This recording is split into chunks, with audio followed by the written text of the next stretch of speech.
Et c'est quoi en fait la science pour toi? La science, c'est comment expliquer les phénomènes autour de nous. Mener une enquête scientifique en mettant des élèves de CM1 et CM2 dans la peau d'un chercheur. Voilà le point de départ du projet. Est-ce que des enfants d'une dizaine d'années peuvent s'intéresser aux libellules? Est-ce qu'apprendre à connaître cette espèce peut aider à comprendre la notion d'interdépendance? La science serait-elle plus accessible si on la définissait comme une manière de questionner inlassablement le monde? Autant d'interrogations à l'origine du projet mené à l'automne 2024 avec 2 classes d'élèves en fin de cycle élémentaire. L'enquête élémentaire est un projet qui permet aux enfants d'expérimenter la démarche scientifique en s'intéressant à un sujet en particulier, la libellule et l'influence du dérèglement climatique sur son écosystème.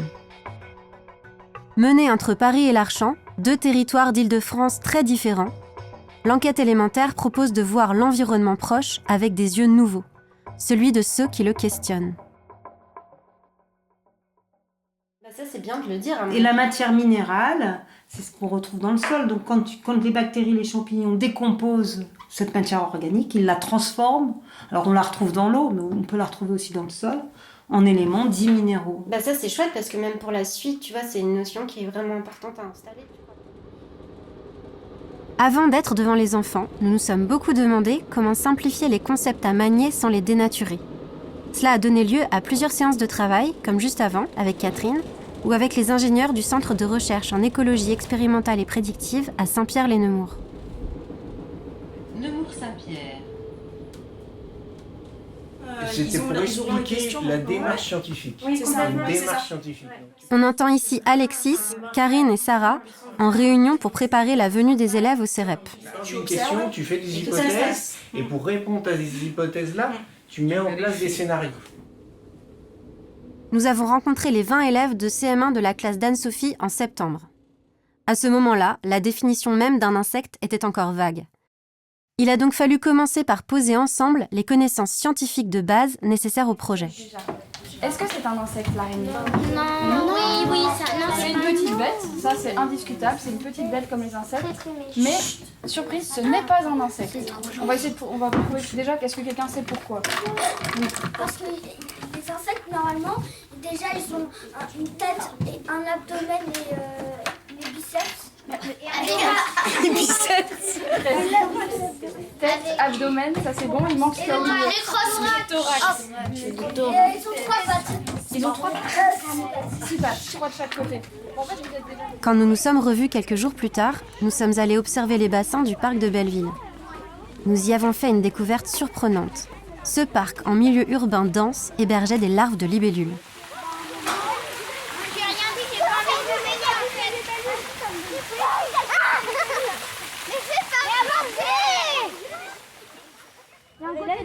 Regarde, elle nage, je dirais celle-là. Ah regardez là, je pense que... Vous ne connaissez pas encore l'autre classe qui a participé au projet, les CM1, CM2 de l'école de l'Archamp.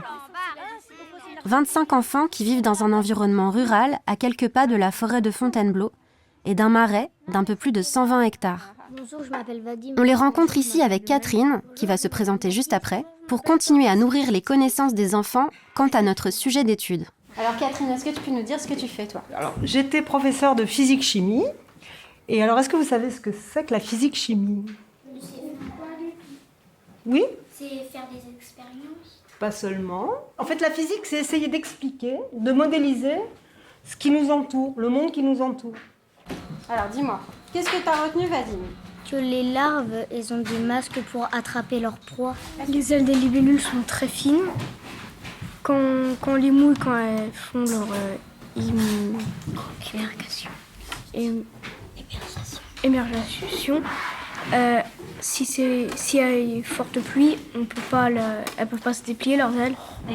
Que dans leurs yeux, il y a plein de mini-œils pour voir autour d'eux et elles peuvent voir au ralenti pour chasser leur proie. Les larves, elles vivent sous l'eau au début et du coup, elles peuvent respirer sous l'eau avec leur bouche et les bronchies. Maintenant que tous les enfants possèdent un socle commun de connaissances, l'enquête peut vraiment démarrer. Elle commence par une journée ensoleillée d'octobre avec un réveil matinal pour les Parisiens qui doivent prendre le train de 8h15 à Gare de Lyon pour se rendre à l'Archamp. n'es pas si gifle, j'aime ton sourire donc tu n'es pas timide. Un projet, on va essayer de trouver des libellules et de voir un peu comment elle vit, comment elle se développe, elle mange. Et l'endroit où on va, qu'est-ce que c'est tout ça? Bah, c'est un marais, mais c'est vraiment un endroit pour les libellules. Bienvenue à l'Archamp. Je vous fais la présentation de l'équipe. Là, on a Lilou, qui est ici pour ses études. Mathieu, garde technicien. Et du coup, moi, c'est Céline, je suis conservatrice de la réserve. Et donc là, vous êtes arrivés sur un terrain qui est une propriété privée. Donc c'est chez des gens, ça appartient à une famille. Et donc, il y a une grande partie de leur jardin, en gros, qui est en fait en réserve naturelle. On est parti. Un jour dans le marais.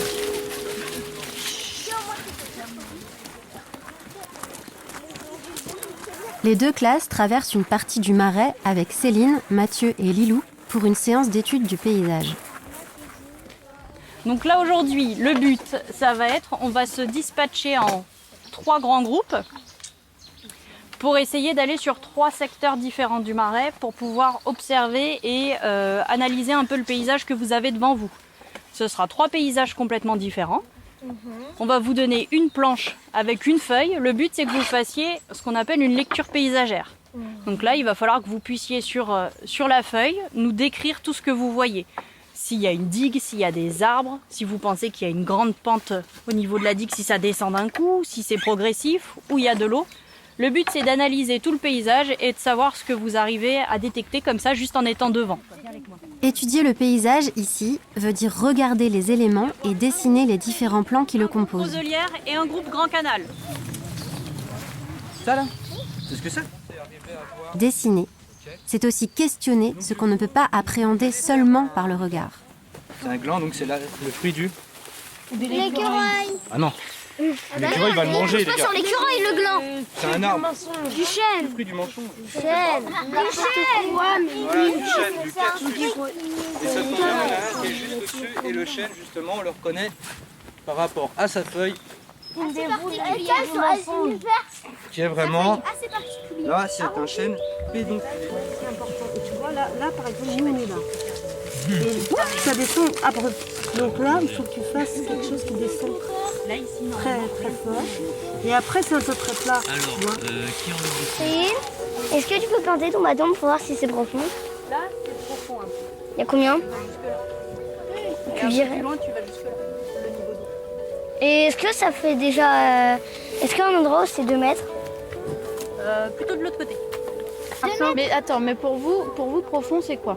Profond, c'est plus d'1,80 m. Plus d'1,80 m. Plus. Donc plus de la taille d'un homme moyen, on va dire. Ok. Donc je vous confirme que c'est pas profond alors. Ici, on est sur un ancien méandre du Loing, en fait. Le Loing, Oui. en fait, apparemment, il y a des milliers d'années, il venait jusqu'ici. Ce qui fait que justement, on voit le relief. Cette étude du paysage au marais nous a permis de nous rendre compte des différents milieux propices à la vie des libellules.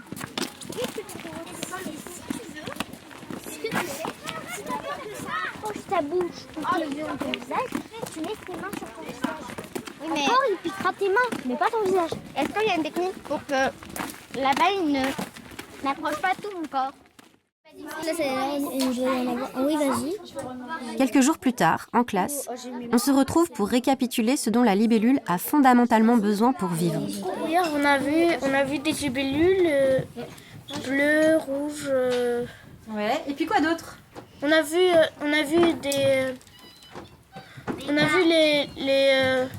leur peau où ils sont sortis leur mue. Exact.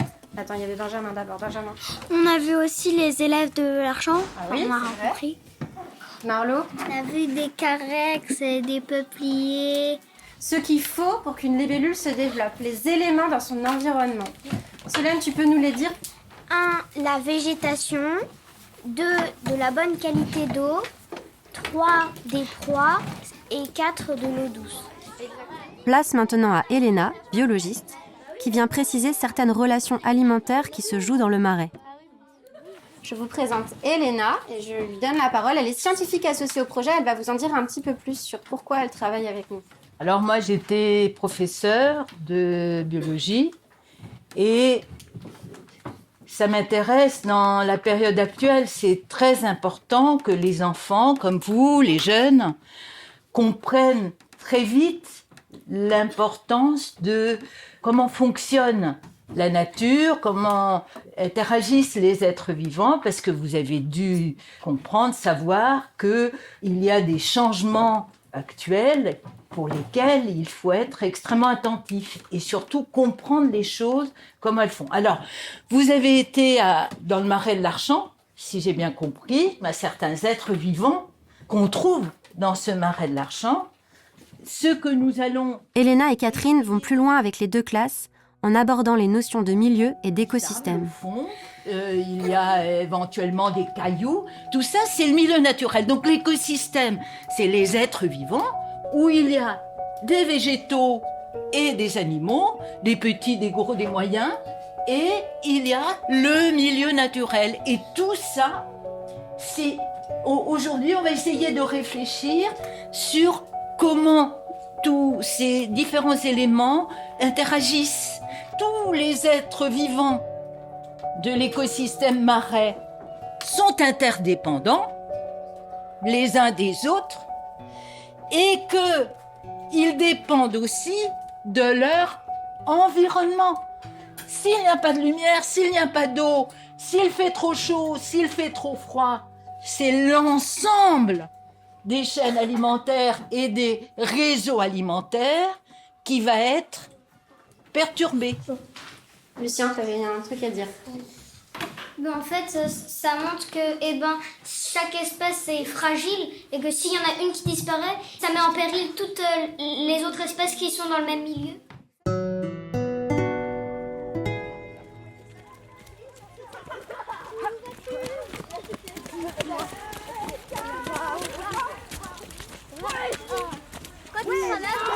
Les Parisiens reviennent ensuite au marais pour faire des prélèvements d'eau dans l'un des canaux de la réserve.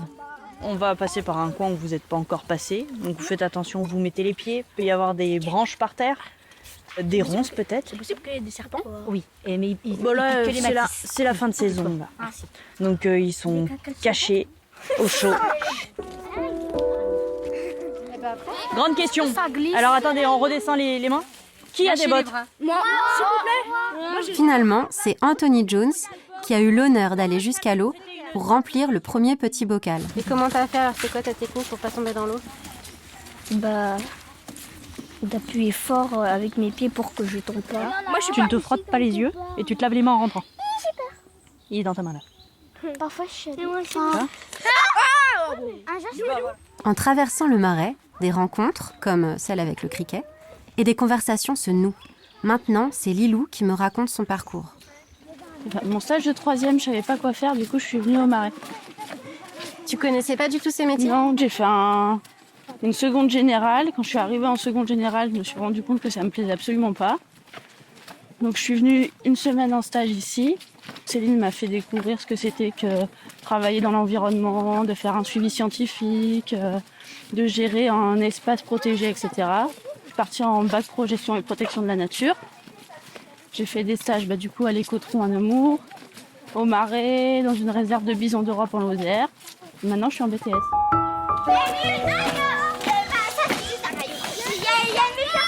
Il y a une mue de serpent. Les apprentis chercheurs apportent maintenant leurs prélèvements au laboratoire et cet endroit soulève des questions. C'est le laboratoire ce qui est en train de m'impressionner parce que là je m'imagine des choses comme dans les scientifiques, genre en train de faire des expériences avec des produits chimiques. Arrête. Vous allez leur poser des questions, vous allez avoir des réponses à tout ça. Alors moi je m'appelle Alexis Millot. Bonjour Alexis Millot. Tous ensemble. Bonjour Alexis Millot. Vous connaissez mon nom. Mais est-ce que vous savez ce que je fais ici? Tu es scientifique? Oui, tu es scientifique, tu fais des recherches. Alors, pas tout à fait. Moi, je suis ingénieur. Donc, dans l'équipe technique. C'est-à-dire, c'est nous qui développons des dispositifs et on travaille avec des scientifiques, avec les chercheurs, pour mettre en place des expériences. Ici, vous êtes arrivés Vous avez vu le panneau à l'entrée? C'était écrit quoi? C'était écrit CEREP, Écotron, Île-de-France. CEREP, ça veut dire centre de recherche, et centre de recherche en écologie. Donc on va étudier la nature. Et bonjour à tous, moi c'est Sarah Fiorini, donc vous entendez mon accent parce que je suis italienne à l'origine et je travaille sur tout ce qui est petites bestioles et petits organismes qui sont dans l'eau. Donc les algues, les bactéries et des choses comme ça. Je travaille beaucoup aussi dans les laboratoires parce que je prends aussi des échantillons d'eau comme ceux que vous avez vus dans les pots. Et après, je les analyse pour voir s'il y a de l'engrais, de l'azote, du phosphore, des choses comme celle-là. Donc, je fais pas mal de chimie aussi. Et à tout à l'heure, je vous amène dans mon laboratoire. Et si vous avez envie, on pourra regarder les machines qu'on utilise ici sur le centre. On va voir. Allez, on y va. 1, 2, 3, 4, 5, 6, 7, on y est. OK. Sarah va nous montrer ce qui peut avoir une incidence sur la croissance des algues. On disait que les algues, je reviens encore une fois, qu'est-ce qu'elles mangent les algues? On a dit l'azote, le phosphore, l'engrais, ok? Ici, dans ces laboratoires-là, moi je mets mes tubes. Vous voyez, ça c'est un tube de laboratoire. À l'intérieur, là, il y a de l'eau, du lac. Je la mets à l'intérieur ici et quand j'allume l'instrument, il y a ces petits bras-là, cette chose qui commence à bouger. Il y a une seringue. La seringue, elle rentre dans mon tube. Elle aspire un peu d'eau, qui commence à passer dans tous ces tuyaux. Elle se mélange ici avec des produits chimiques qu'on appelle les réactifs et elle devient colorée. La couleur, plus elle est colorée de rose, plus il y a de l'engrais à l'intérieur. Donc, plus il y a de l'azote et du phosphore. Et donc, plus il y a de la nourriture pour mes algues. Et du coup, ici au laboratoire, dans les lacs artificiels, ils me disent régulièrement, je veux savoir combien d'engrais il y a dans cette eau aujourd'hui. Et c'est comme ça que moi, je fais mes analyses de laboratoire. Je vais maintenant voir avec 5 enfants comment travaille Karine, pour mieux comprendre ce qui compose la nourriture des larves de libellules, le zooplancton. Vous avez échangé avec une classe de Paris? Oui. Qu'est-ce qu'ils nous ont amené, la classe de Paris? Est-ce que vous vous rappelez? C'est quoi? Ils ont été prendre de l'eau. Ils ont été prendre de l'eau et après ils sont passés chez nous et ils m'ont amené l'échantillon d'eau. Alors, comment nous, scientifiques, quand on a un échantillon comme ça qui arrive dans le laboratoire, on va essayer de voir ce quelque chose. Effectivement, le chercheur ou le scientifique ou le technicien, peu importe, la première chose qu'il va faire, d'abord, c'est l'œil, comme vous l'avez fait. Est-ce que cet échantillon, il y a beaucoup de particules dedans? Est-ce qu'il y en a tout court? Est-ce que j'en vois, oui, petit, gros, voilà. Première chose qu'il va faire, c'est avec les yeux. Et ensuite, effectivement, il va servir d'un appareillage plus spécifique, le microscope. On va se décaler un tout petit peu, je vais vous montrer la machine. On va utiliser aujourd'hui. Ça, c'est la représentation d'un nombre d'espèces qu'on voit ici sur nos lacs, que vous a présenté Alexis tout à l'heure. Alors, vas-y, dis-moi, je te fais un quiz. T'es prêt? Ouais. Vous êtes prêts? Oui. Alors, ça. Phyto. Phyto. Qu'est-ce qui te fait dire Phyto? Parce qu'il a pas de pattes. Oui, il a rien pour se déplacer. Oui. On va aussi se demander pourquoi il y a plus de dauphines d'un côté que de l'autre. On va faire en sorte de définir pourquoi dans un des lacs, dans un des marais, j'ai plus ou pas. Oui, bien sûr. Après avoir vu comment travaillent Sarah et Karine, quoi de mieux pour adopter une posture de scientifique que d'essayer de mettre au point soi-même un protocole. Même si les expériences ne se déroulent pas toujours comme prévu, quand ils se retrouvent, les élèves des 2 classes échangent leurs constats. Laure-Lise nous a amené un bocal d'eau prélevé dans la mare artificielle du parc de Belleville. Nous voulions mettre de l'engrais dedans pour arroser, pour nourrir les plantes, mais la maîtresse a été absente et nous avons donc dû repousser l'expérience à la semaine d'après. Mais la semaine d'après, nous avons vu qu'il y avait des larves de libellules. Alors nous avons décidé de ne rien faire. Dans le bocal, il y a une feuille, des larves de libellules, de la terre, des lentilles d'eau et des algues filamenteuses. Le 7 novembre, nous avons eu peur car nous pensions qu'il y avait moins de larves. Mais le 14 novembre, nous nous sommes rendus compte finalement qu'il y en avait de plus en plus. Elles se nourrissent de ce qu'il y a dans le bocal. Alors, chaque jour, nous les observons pour voir si elles sont plus nombreuses et si elles grossissent. Pour comprendre comment identifier les causes de phénomènes observables, c'est la classe de l'Archant qui se rend par une journée plutôt glaciale au CEREP. Alors typiquement, regardez, on va prendre cet exemple de réchauffement climatique ou changement climatique. Et bien typiquement, le centre ici, quelle est son utilité ou son objectif?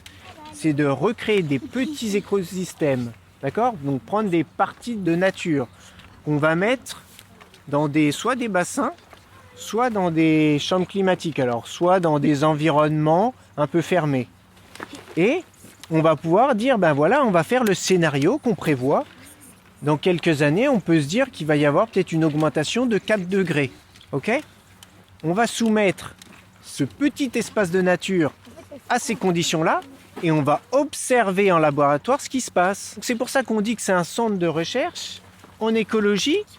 On fait des expériences expérimentales et prédictives, c'est-à-dire qu'on va essayer d'aller tester des hypothèses qu'on a eues ou qu'on a pour le futur.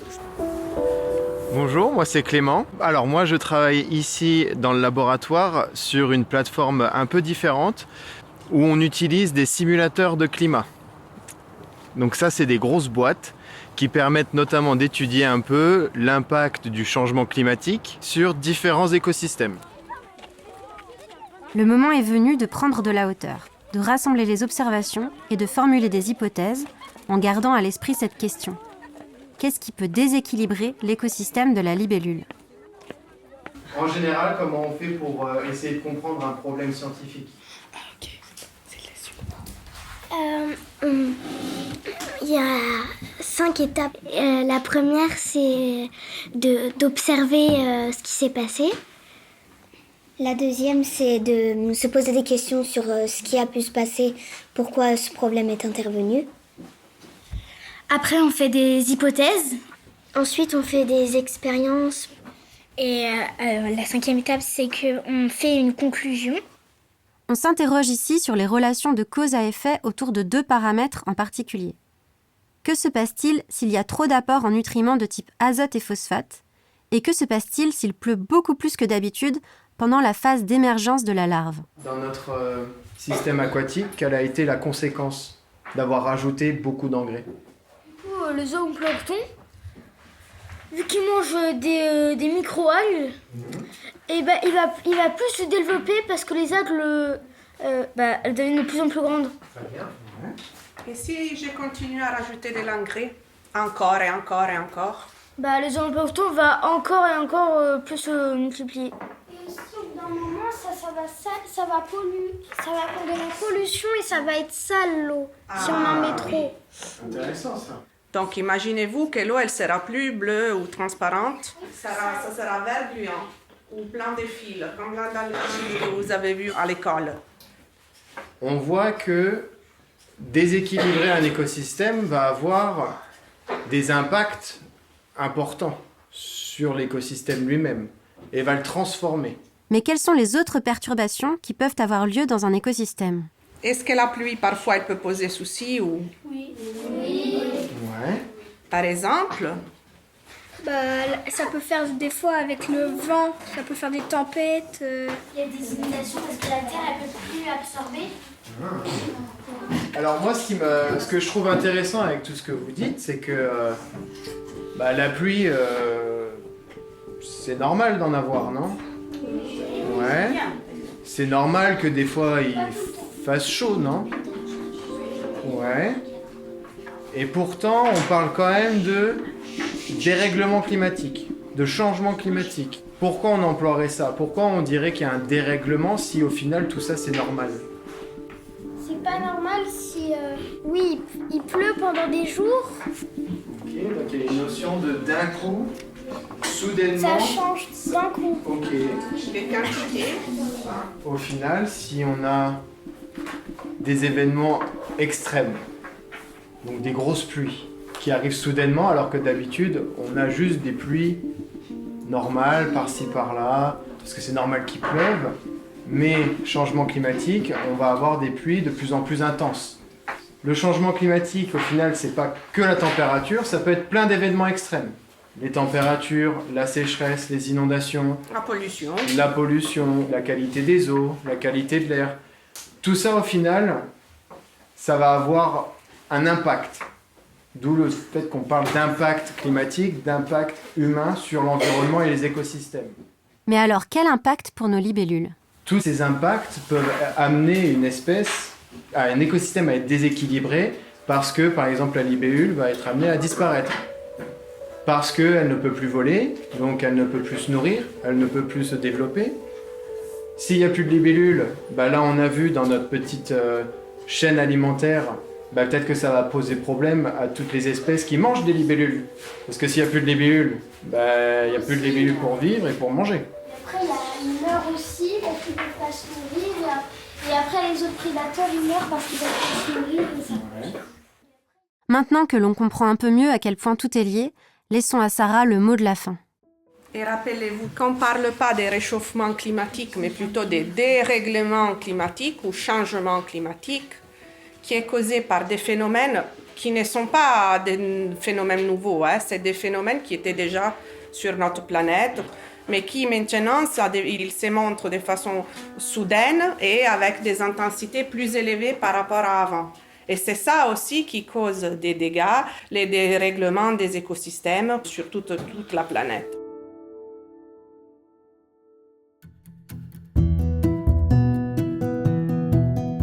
Merci à Karine, Sarah, Alexis et Clément, Catherine, Elena et Yves, Céline, Lilou et Mathieu, Anne et Anne-Laure, Louise et Maëlle.